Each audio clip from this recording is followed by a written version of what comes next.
Good morning. Hi, good morning. Can you hear me okay? I hear you, but I'm wondering if you can see me as well. I can't see you currently. I don't know Are how you to able turn are you on able the to see me? camera.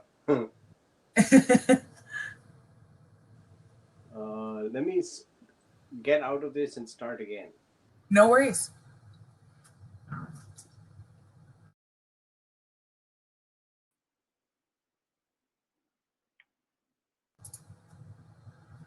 Hey Stephen, good morning.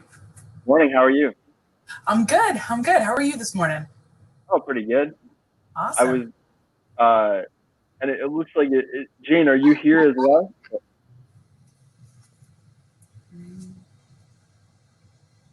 Oh, maybe I have to. Oh, there we go. Awesome. Stephen? Hi, Jane, how are you? Hey, I'm good. How are you? Glad to see you. Yeah, very nice to see you. Yeah. And I love the Kerrie? color. I just gotta say, I love the color of your wall. So. Oh, the color of money helps to inspire people, I think. Yeah. I keep my books. Everybody's got their bookcases. I keep my books under my bed and under my couch and all that. I have to resort to plain walls. Yeah. Yeah. Nice. Oh, Kerrie, nice to meet you. Same here. How are you doing this morning? Doing well, thank you. Yeah. Yeah, and it looks like Anish might be having a little bit of trouble with video because he thought I could see him before and I couldn't. So I think he's trying to resolve that. So, Kerrie, we're right in the same town, and I've not met you. Oh, really? Whereabouts So in I'm at Baltimore? UMB. I run the university's research park, and I'm their AVP for economic development. So let me invite you over. Yes, I'll please. get to you after this, and I'm doing a little outside meetings. We've got a nice cafe with some picnic tables while the weather holds. So if That's you'd awesome. yeah, I'd love to have you come over. Yeah, Oh, that would be wonderful. Thank you. you're Can you guys welcome. see and hear me? Yes. Good Yes. morning. Hi, Morning. Jane. Hi there. How's it going today? Very good. Looking forward to the session. Yeah, absolutely. I think we're at 9 o'clock here, so I think we're gonna have people start coming in, and as folks kind of roll in here, I think really excited by the chance to. I think this can, yes, we have the virtual platform, but I'm hoping can really generate a discussion feel here, right? We have the chat on the side, which I'll be watching the whole time, and we have a whole bunch, kind of opportunities for all of us to sort of get involved. So I think that I'm really looking forward to getting the conversation going here. I think we've got a few folks trickling in, but I never want to have kind of a late virtual session. So I think maybe it might be best to kind of get rolling with introductions here, and just kind of kick things off. So is everyone good to? Hey, Mark, I saw you just joined. Hey, everyone. Good morning. Everyone good to if we start rolling here. So I don't want to trip up anyone. So. Yeah, I just lost my screen for some reason, but I will find it. Okay. All right, great. Well, so hey, welcome everyone. Great to be here this morning. Introduced by Technically, we're kicking off the day with a session on universities as economic drivers, and really, placing universities at the center of cities and at the center of local economies. And that's something we found in our reporting at Technically that, often when we do have these innovation economies and communities, there's often a university that's right there. So, so we're excited to dig in on just, how universities are shaping the economies that they're in, and even dig into maybe what we can do more. So, but in true Technically fashion, I just want to start off by giving everyone a chance to introduce yourself with the panelists today, because we're coming from all around the Mid-Atlantic in our coverage area. So it technically the classic is who you are, where you're coming from, and one thing you're excited about today. So Kerrie, I'll let you go first since I can see you right to the left here. Sounds good. Thank you, Stephen. So good morning. I'm Kerrie Carden, and I am coming in from Baltimore. So I work at Johns Hopkins, facilitating and running all of the efforts around supporting student entrepreneurship for the entire population. And I am most excited about actually learning from our. We represent a number of different institutions and approaches to supporting entrepreneurship and thinking about the cities we're in. So I'm excited for that. Great, and Jim, take it next. Hi, I'm Jim Chung. I am from George Washington University. I run the Office of Innovation and Entrepreneurship there. Our office promotes innovation and entrepreneurship at GW as well as in the local community. Great, welcome. Mark. Good morning, everyone. My name is Mark Lawrence. I'm the founder of Incubate, which is a professional services firm and community development corporation that's really focused on creating innovative solutions that solve economic equity challenges. So I do a lot of work, which I bring a different perspective with community colleges and help opening up them to innovation and entrepreneurship. Happy to be here. One thing I'm excited about is that it's Friday, and my youngest daughter has a half a day, so I won't have to be in school all day. There you go. The joys of fall and the life we're living, right? So, great. Anish, go ahead, take it from here. Thank you. Good morning, everybody. My name is Anish Kumar. I'm Managing Director of Pennovation Works. Pennovation Works is a 23-acre innovation campus that was established by the University of Pennsylvania about three or so years ago. And we provide space and other resources for entrepreneurs in the Philadelphia area to grow their businesses. My role is to head the enterprise and represent the university in all aspects of Pennovation Works campus. Great, and Jane. Yeah, good morning, everyone. Happy to be here. Stephen, thank you, and great to see you. Miss seeing you a lot in Baltimore. Jane Shaab, I'm the director of the University of Maryland, Baltimore's Biopark, and we'll talk about that a bit later, but it's a 15-acre research park developed for commercial entities right in the heart of Baltimore City, exactly where our campus is. And then I also serve as the Associate Vice President for Economic Development for our university. I'm excited to be here. I'm excited that Philadelphia is so gracious to invite Baltimore in, because in many of the work that we're doing in innovation, certainly at UMB, we've been in the community work all through West Philly many, many times. Learn from the wonderful activities that you historically have going there. But the innovation that's going on now and the vitality I feel when I walk up from 30th Street Station is just terrific. So congratulations to the Philadelphians on the call. Excited to share with you all a lot of the work that we've been doing, particularly in community, and the fact that we have a brand new president at the University of Maryland, Baltimore, a guy named Dr. Bruce Jarrell, a surgeon and an artist and a sort of creative thinker, and that's going to juice a lot of what's good now getting better. So thanks for having me here.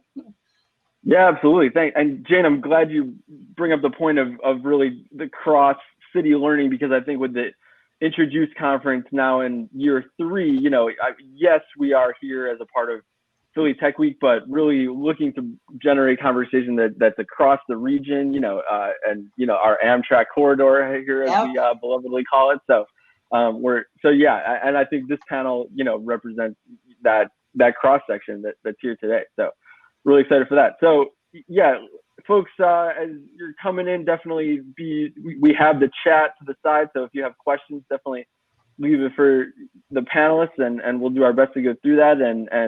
But yeah, let's open up the conversation. And I did kind of go around and call on everyone there, but feel free to jump in, and everyone can feel free to jump in and take the mic here. But I think want to start off with a little bit of a just kind of set the tone here, where kind of the place of the university in the modern growing city, the local economy. I mean, are we really looking at universities as is it a cause of a vibrant city? Is it kind of a result of the city that comes about afterward? I mean, how are we really thinking about where universities sit inside this bigger city. Anish, maybe kick us off here. All right. I think that, it's a great question, Stephen. Thank you for that. I think, I think that universities are both. They're both the cause and the result of a vibrant city. And if I take the example of Pennovation Works, the campus that I run, Pennovation Works succeeds because it is in Philadelphia, because Philadelphia provides the resources and the quality of life for entrepreneurs who want to stay here.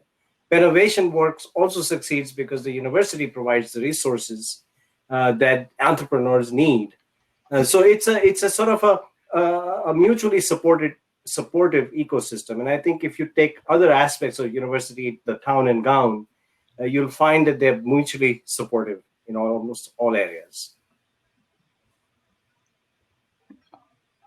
Yeah, I mean, and right, the idea of that, universities can be kind of in the, what are they really, yes, we often know so traditionally that it's kind of been, attracting new talent and the kind of that can come in and help build the city. But, have we moved to kind of with the kind of advent of Pennovation Works, of the Biopark, of fast forward expanding, I mean, of GW's innovation hub, have we really moved to another level of interaction with the city and its economy?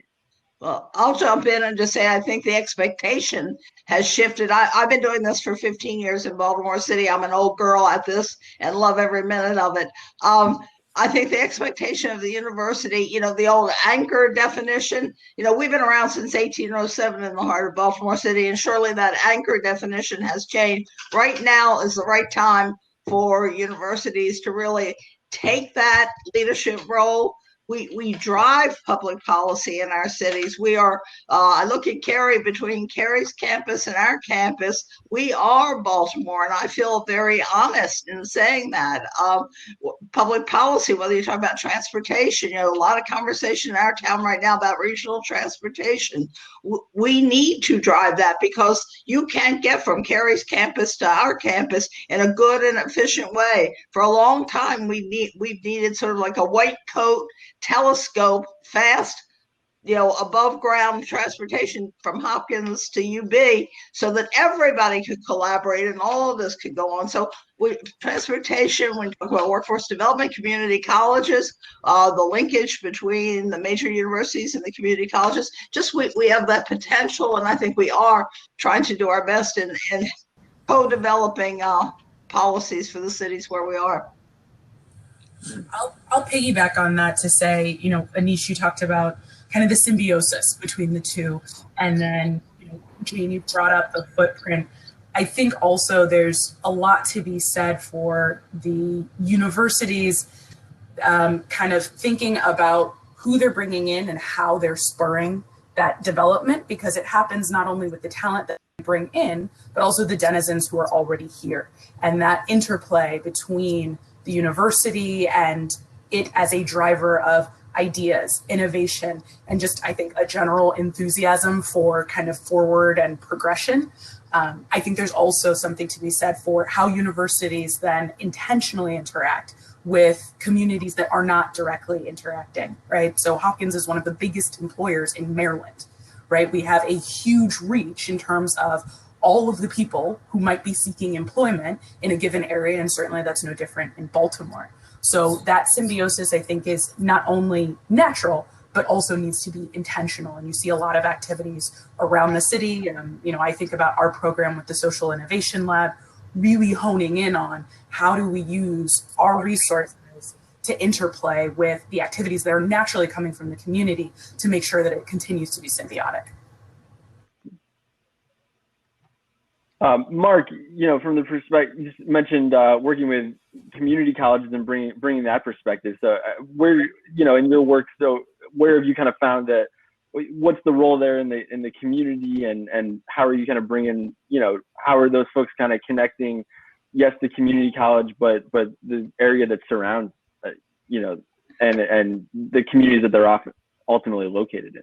Sure, because a lot of our work, right, back to the point that Jane made, and I think Kerrie touched on this as well. If you look at it as the system for these cities, community colleges are often, overlooked as a silo. But that, we understand that, talent is everywhere, but opportunity is not. But if we want to on ramp more people into the innovation or entrepreneurial economy, we have to figure out what we do as community colleges because they're under leveraged resources. They have large footprints, and typically a large corporate employer will go there and say, okay, I need you to train certain sort of employees for my workforce is specific, but they don't look broadly. So with the work we've done is said, okay, how do you create a front door through innovation in community college? So we stood up an innovation hub, piloting it at Prince George's Community College, but going to roll it out where we can teach skills, but also give the students, and students, I mean, students could be people like me, right? Experiential learning opportunities around coding, software development, product design, design thinking, and advisory services, and then truly leverage the assets of the community college. Because when I look, they have 5 or 6 computer labs that are undertapped. They have access to software and tools. But if you put an innovation and entrepreneurial mindset around that, what could be the art of the possible, and how could you include more people? And the employers are already there, right? They might be there for a specific need, but if you can broaden their need and get them more committed, you have another, and lack of a better term, anchor that can connect to the major institutions and really have more people participate in the new economy. Jim, GW is right there in the middle of DC. When you're thinking about how you're kind of influencing not only kind of the area that you're in, but the entire, really the regional economy, right? The DMV, as we kind of say. Where do you kind of see the role for the innovation and entrepreneurship, center, an initiative that you have that in that local economy? Yeah, so one thing about the original question about relationship between university and city is that it's fluid and it's always changing. So historically, GW has been better known for its public policy, political science, social sciences side as well. That continues to be very strong. One thing that's new and transformational with our new president is that we're also very strong, and most people don't know this, but very strong on the science, technology, innovation, research side as well. So this relationship and the role of GW, I think, is changing in the region. Our innovation programs, for example, have dramatically increased in the last 10 years. We have one of the largest new venture competitions in the country. We are one of the leading universities in the National Science Foundation's Innovation Corps. And we also are one of the leaders actually in the world in bringing lean innovation methodologies around the globe. So these different kinds of activities, I think, are helping to bring a more innovative culture to the university and to the local area. In the last 10 years, GW spun off more than 200 startups, and startups coming out of GW have raised over $150 million. Most people don't know this, but GW is also one of the top 15 schools in the world for producing unicorn founders. So I think that this role is changing. We are working on a new innovation district that we're trying to build up around GW. We're working with the Golden Triangle Business Improvement District to try to get that going. We're working with the Sustainable Communities Project to help bring our entrepreneurship training to some of the underrepresented communities in GW. We're working with Jimena Hartsock from Phone to Action on tech apprenticeships for women and underrepresented minorities in startups and tech companies. So we're taking a very active role that we may not have been as active in before, and it's I think having some big impacts.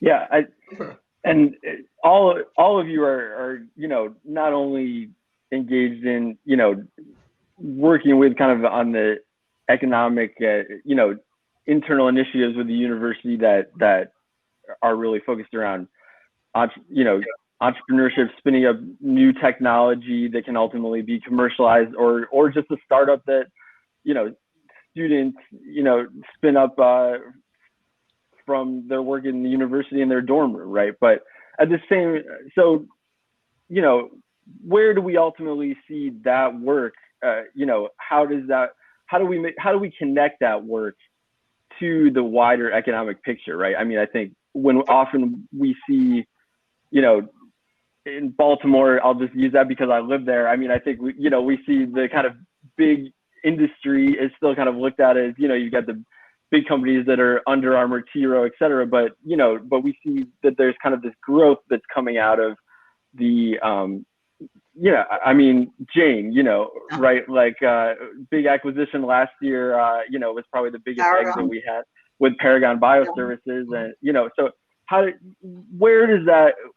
what's the story of where that fits into what's happening in the wider regional economy? Yeah. So I'll just quickly respond to that and just say, what I think is, and I look at Baltimore, like most major towns, we've got what they would call maybe a leadership CEO-driven organization. And it's been around since the mid 50s and gets a lot of credit for a lot of stuff that happens in Baltimore. I won't even say smaller, I will say the newer companies that are here, who are being led by real creative thinkers. Not that there aren't creative thinkers in publicly traded companies and all that, but I mean, this is where the conversation is in our town. But I do personally, the personal opinion, think there continues to be a disconnect. And there's certainly, and Stephen, you work like a Dickens on this one, but don't give up, and trying to communicate what's going on among the different leadership sectors in the town. We have a new mayor. We will get a new mayor after an election. I look to that a little bit. That breathes some new life into who will pay attention to these conversations and who will be always invited in. We have to do a better job of that in our community. I also think the role of small business, not just the businesses we're creating, especially for us, academic medical center. I mean, right now we're all about devices, but of course that's critical and important, and that's building the economy here because we're blessed because our founders and the CEOs and C-level people who come to Baltimore to run some of these small enterprises, they stay and they bump around from one to the other. And we're building a very rich community of that kind of talent in Baltimore. Nobody's acknowledging that unless you get to know the people and they know one another, which is a role that I think universities can play because we're conveners and people will come to us if we invite them in, So, there's just so much to be done, but also the role of traditional small businesses. Post-COVID, I think, we certainly feel we're in this urban setting and we've got a series of small old neighborhoods around us, but a lot of small businesses in the services and consumer goods struggling like mad, may be faltering. What can we do to support that? Not only by procurement, but we can also do it by pulling in maybe the resources of our School of Businesses down at College Park and pulling in other resources from Baltimore City Community College to help these small businesses within the city. Let's get through COVID together. Don't go away. We're going to make it. So there's a lot of inter-exchange that could be going on. Yeah, and I think, and it's not, and so often we're telling the story, right, of maybe there isn't the one kind of headline event that happens every year, but it's lots of the individual pieces that are growing up, kind of right alongside of each other. And Anish, working at Pennovation and seeing lots of bringing in lots of new energy from a lot of different directions. Like, how do you unite that around kind of one? What's the center there for you? So the center. So I mean it's another great question, and sort of to refer to a point that Jim made before, which is that the relationship between the university and the wider economy is always changing.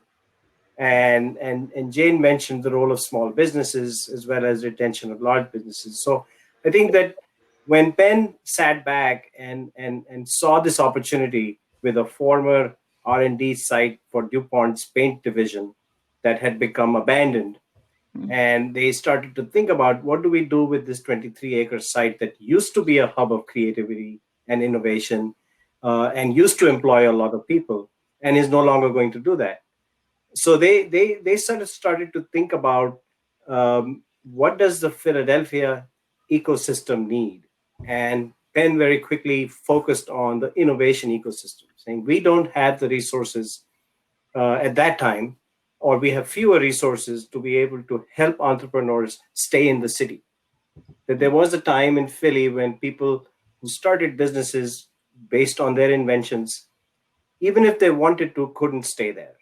So that is the central theme of Pennovation Works, is to provide the resources that small entrepreneurs, individuals, small teams need in order to turn their ideas into commercially viable businesses. And so we maintain a good mix of resources. So we have different types of space. So a maker space could be a very low cost concrete floor space where somebody can be really messy and have robots banging on the floor and stuff like that, to a very sophisticated lab where somebody needs a very clean environment in order to do certain types of work. So we have the full range of resources. When we are very careful to make sure that there is that full range that is available at all times. The other is a good mix of the types of companies. So we have 70 companies on campus right now. Some of them are biotech companies, some of them are robotics companies, some of them are IoT companies.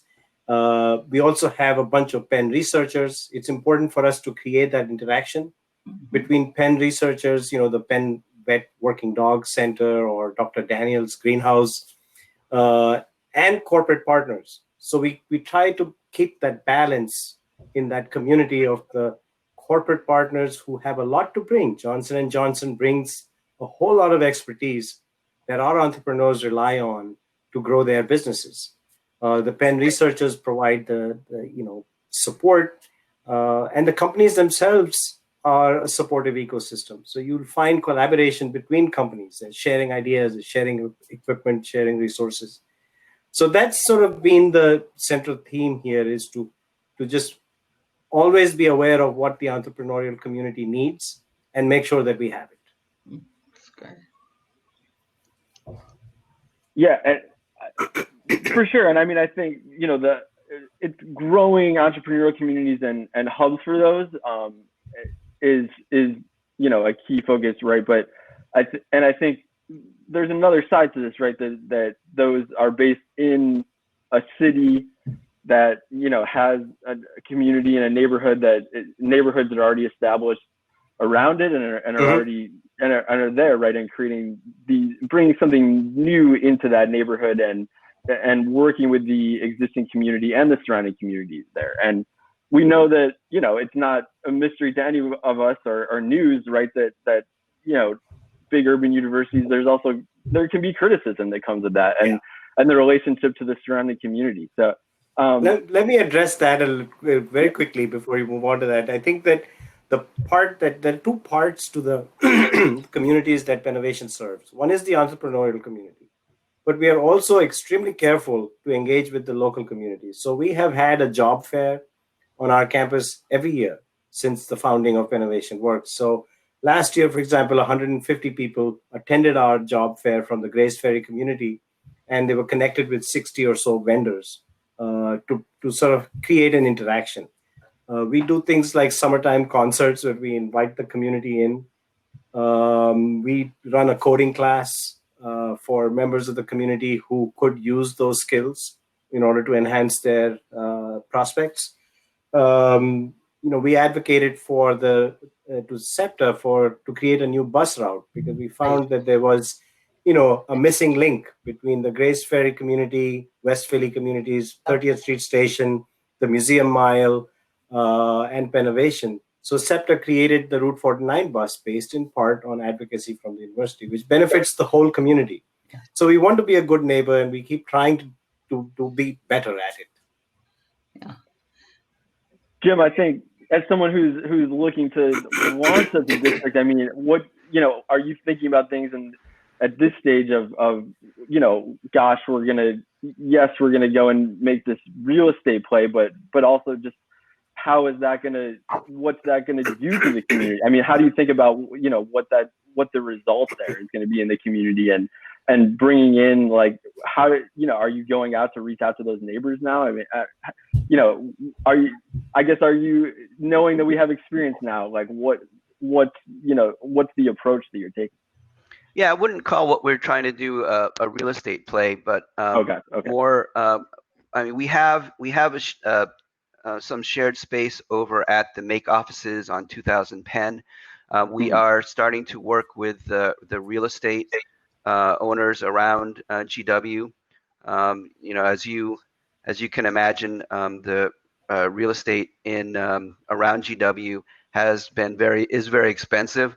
I look at my colleagues on the panel, and I'm very jealous at the real estate that they all have under their control for innovation and entrepreneurship.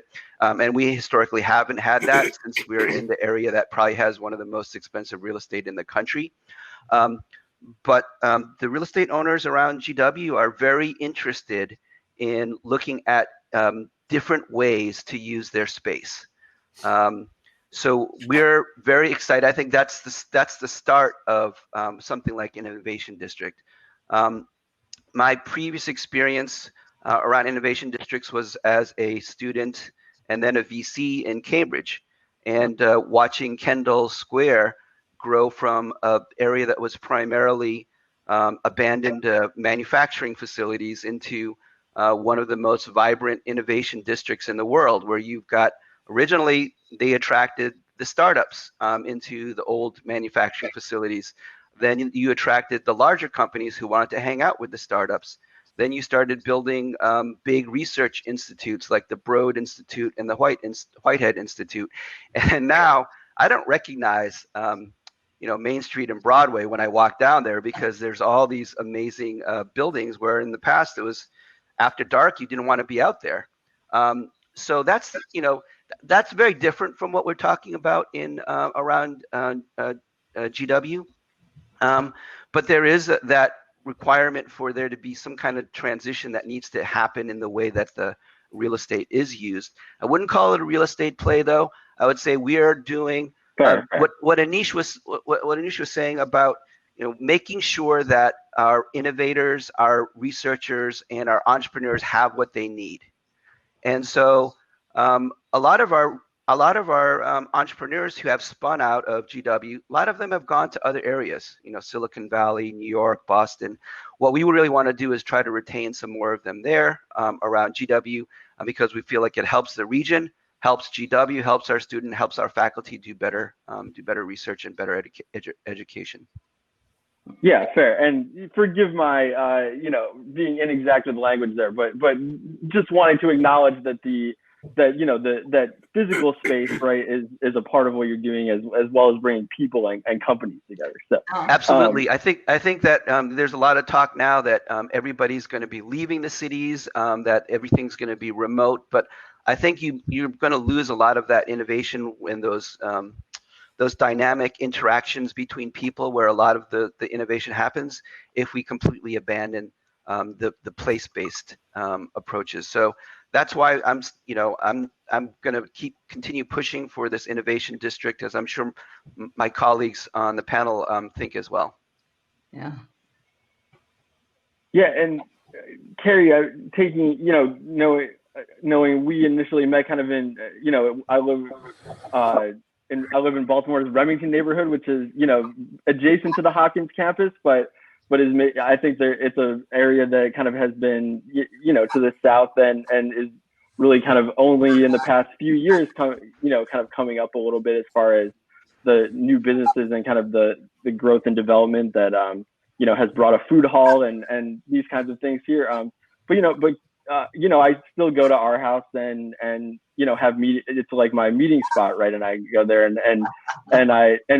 some people tell me, like, well, I'm from West Baltimore, and like we still don't feel comfortable coming here, that, not to put it on Remington here, but knowing that Hopkins has a presence also that butts right up against, is in that building, right, and is and the fast forward use space is right across the street. I mean, what can we do to bridge, to open up that comfort and connecting the communities? Is there a role there in the university to connect the communities that are across the city? Yeah. Personally, I think there's not only a role, but a responsibility. Universities are sites of not only privilege, but also power and, quite frankly, money and influence. And so, when I think about this part of the conversation, part of our process in building Fast Forward U was direct engagement with the community association, right? And that's part of the puzzle. And now our building, our space is co-located with 3 other small businesses. We've got another cool business that just popped up, which is actually a rent-free space that's being operated by a new small business for the next 2 years as part of a challenge that was run by a property management company called Seawall. So part of this, I think, is about thinking about the university as part of a continuum of support, as opposed to needing to be this kind of primary driver of and bearing all of the onus of doing that, because that moves you from having this kind of sole ownership proprietary mindset into one of being able to say, to Jim's point, right? I've sent startups to other areas, right? We've sent people to Pittsburgh to go to the hardware lab. We've sent people to Mass Challenge. We've sent people to Y Combinator because that stuff wasn't here. And that highlights the gaps. And I think also starts to hopefully create a virtuous cycle for us, right? So when you look at a Paragon, or you look at the almost 700 million that's been invested in Baltimore Hopkins related startups, what you're also seeing there is those employees can then go out and create businesses, and they can look at, how do I source talent that's already here, right? And then they become Baltimore citizens, right? I moved to Baltimore 4 years ago, and I consider myself a Baltimore citizen, and I look at being engaged with my community and being engaged with all of the different things around me in a way to be additive rather than extractive. And so it's definitely a conversation, and I think it's one where universities do their best when they force themselves to be uncomfortable, because there are histories that are uncomfortable around the long-standing relationships, especially between big institutions like universities and the cities that surround them. But I see more and more, not only are individual employees pushing that conversation, but they're also engaging with their community members who might not be directly engaged with the university. And that level of conversation, I think, has that organic strength to continue to push, while you also get initiatives coming from the top intended to start to do some of that work. So it's like turning a barge around. It's not a simple answer, but it is one that requires a lot of dedication. And I see that happening. I think the key to one of Jane's earlier points was, I think Baltimore suffers from some siloing, right? There's something happening over here and something really similar happening over here, and never the two shall meet. They don't have any idea about it. And part of it goes back to transportation, right? That's the lifeblood of a city. I lived in San Francisco, Boston, DC, and from a transportation standpoint, this is one of the hardest cities to get around. It's a car city, which doesn't make any sense given its size. And so there's a lot of work to be done to think about, how do we start to make a free flow of physical bodies, and that can then make that free flow of ideas much, much simpler. So a lot of work to be done, but I think there's a lot of people doing different pieces of this, continuing to make those interconnections. Mm-hmm. Yeah. Yeah, and Mark, knowing that with the community colleges that is putting up innovation can be, and the kind of entrepreneurship hub can be a place that is kind of the welcome sign, right, for the community almost in a way. So how do you go out there and connect and make sure that not only the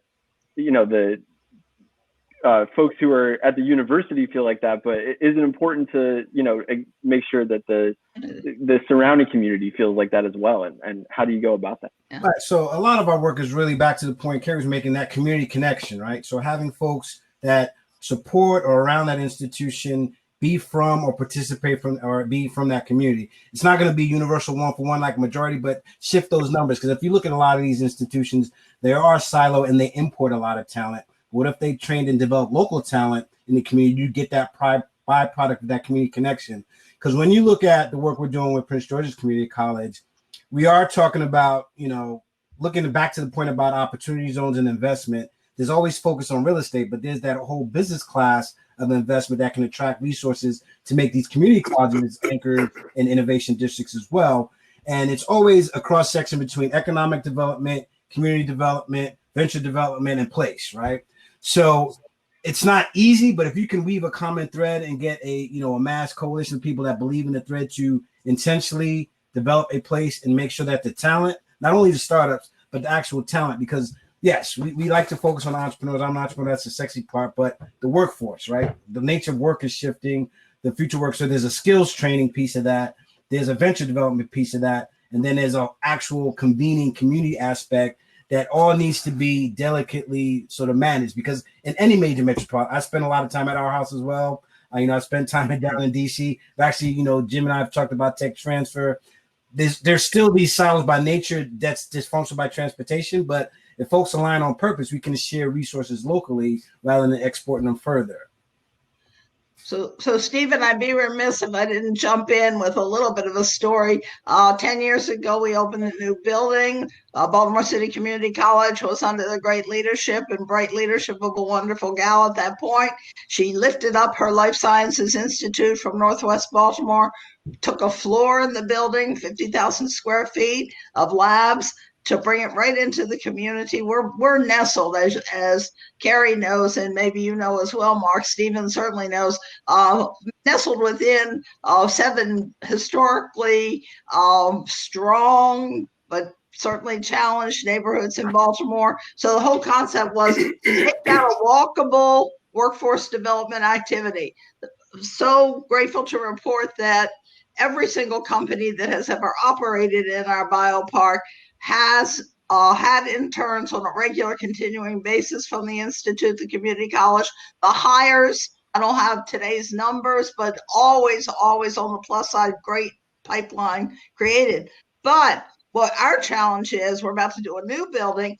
We've got to get the community college to expand that programmatic participation and presence, because we've got a little model that works. Let's take it to engineering. Let's take it to AI. Let's take it to wherever we can be partnering up. I'm coming back to you, Mark, for advice, if I may, on that particular piece. And then one other, 2 comments on other people's activity comments. The Cambridge stuff, a couple of years ago, somebody hooked us up to have supper with the former mayor of Cambridge up in Kendall Square. And one thing he kept saying to the 3 of us was, patience, it's going to happen. Stick to it. Keep focused. You will be, you can be, people will make it happen. So, Jim, thanks for those comments.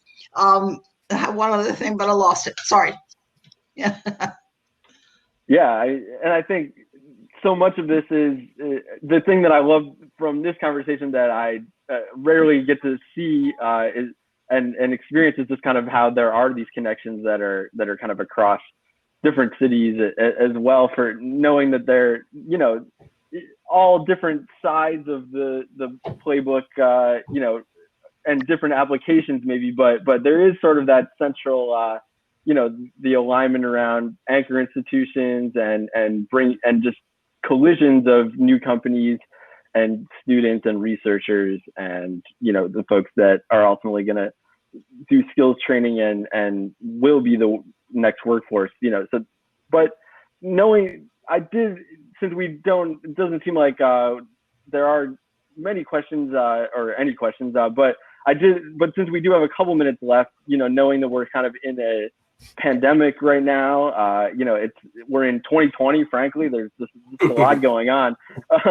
But I mean, does the plan change at all? I think, knowing that the economic recession is affecting all of us, knowing that the pandemic has kind of limited, how we can interact in person, right? I mean, I'd rather us all be in a room right now personally. But does how we're doing this work, like how do we come out of this? Is anything changing now? And maybe totally fishing here, but is there anything that we can bring out of this that you look back, 6 months ago and you said, I never would have thought about this now, but here's something that I really stumbled on going forward that I think we're going to keep. So. One thing that's been a surprise for us is that we've been actually able to reach out further and scale up our programs virtually more than we could before. So as I mentioned earlier, we do a lot of international work, which, as you can imagine, requires a lot of travel, et cetera. It's very difficult to scale up, and it was difficult for us to work with smaller countries or smaller clients. But with this virtual platform, it's actually, I think, equalized access to our programs for a lot of groups that may not have been able to do it before. We're looking to try to translate that into impact in communities closer to home. We just received, for example, a Wells Fargo grant to help bring entrepreneurship training to DC, and so to the underrepresented communities in DC. And it'll be much easier now to be able to reach them as long as we can get them access to the internet and a screen to be able to access them where we wouldn't have been able to before. So I think that's been a positive outcome of being able to move towards a virtual platform, and something that we will definitely continue to do. So, Stephen, the pandemic has challenged us at Pennovation in almost every area of our work there, but the greatest impact has been on our community building activities. So we've, over the years, created a whole suite of community building activities and events, and the goal was to bring people together, bring the community together, the entrepreneurial community within itself together, to bring the neighbors together. So this year, for example, we were not able to do our job fair. We were not able to do our summertime concert. The coding class has gone on virtual. Our food truck Wednesdays, to give you a silly example, but it's important. I mean, the food truck Wednesdays was a great community builder, and different people from different companies at Pennovation interacted with each other while waiting in line for their food. We had to stop that. But to Jim's point, there have been some positives. Our programming has gone virtual and is now reaching out to a lot more people than it previously did. So we're sort of still adjusting. We're trying to figure out what is the best format for the community building aspect. But, I can't have in-person events, so it's hard. Yeah. Yeah, I think the other thing that I'm kind of thinking about, knowing that I'm just going to drop this and then we have 1 minute, but as NPR hosts love to do, but but I think the thing I'm thinking a lot about is just how is the idea of where like we know that we need to keep kind of bringing. Every city has had a strategy of kind of attracting people, right? But that they've kind of all benchmarked against each other in a way, but if we do continue in remote work and we're kind of everywhere, like how does that change like how we're thinking about attracting talent, right? As far as if your students on campus are are essentially distributed at this point, like how does that play into kind of like an overall civic strategy? I don't know, but I mean I think we can go a little bit over if anyone has thoughts on that. But. Yeah, I'll say I think that the operating from a totally virtual experience every day, as far as students and attracting talent, it sort of gives us a hyper chance to sell, market, because you're looking somebody in the eye. Stephen, you've oftentimes been in my marketing center on the 5th floor of 801. It's like a little jail cell if I get you in there, because I'm not going to let you out. I teach you every single thing about the university and the Biopark. Well, Lord help the world, because now I've got you one-on-one in this green room, and I'm going to do the same thing. And whether it be a student or we're recruiting someone to run one of our companies that we're just spinning out, or whether it be somebody, that we brought a lot of new talent onto university, and also our companies continue to grow even during the pandemic. Lord knows Catalent and Illumina, Paragon, they're all increasing employment because they're in the sphere where we need them desperately. So that's sort of one of the challenges. But I'll tell you, Anish, we're having the same thing, because we build community too, and we have always prided ourselves over the years in trying to do a pretty good job of that. I'm so afraid people are so zoomed out. How are we going to make I had a little team. We have a tiny team. I had a team meeting the other day, and I said, "Here's the challenge. We'll come back together, and we won't stop until we fix this. We've got to make life in the biopark interesting and lively. That's what's going to bring And people." energizing. Yes, stick to us if we're interesting and we're lively. So how we're going to do it, I don't know. I'd love us all to come back together and talk about that. I need help, but it's our challenge. The one thing we are seeing is that the companies that need specialized facilities, and that's the unique thing about the entrepreneurial community at Pennovation, because it's so technology and science oriented. Yeah. Most of them are now working Yes. in their Yes. labs. Yes. It's just that they are separate from each other. Yes. They're not talking to each other anymore. They're just sitting in their corners, but they're there.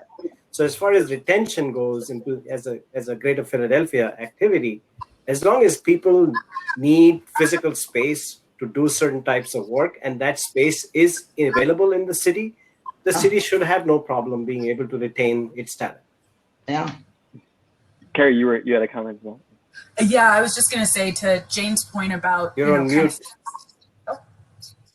Oh, she's good. I can hear. Can you hear me now? Mm-hmm. Yeah, I was just going to say, one of the Yes. things that we've seen some success with is just one-to-one connections. So as opposed to thinking about group activities and trying to get people on yet another Zoom for another big group thing, really being purposeful about saying, hey, I think you should talk to you because you're both working on something interesting. And, there's things like Donut on Slack or even Lunch Club, but really incenting people to say, take this as an opportunity to make those one-to-one meetings really count. And we do find that people walk away with the feedback saying, I do feel energized by that because I talked to someone who has a similar interest. And then we dug into it and we found, all sorts of ways to potentially either work together or expand our networks. So we've been doing some investment around how do we just start to curate those one-to-one relationships where you might not meet 30 people at one event, but rather you met 4 interesting connections that you'll then carry with you forward. Great approach. Great approach. I love that.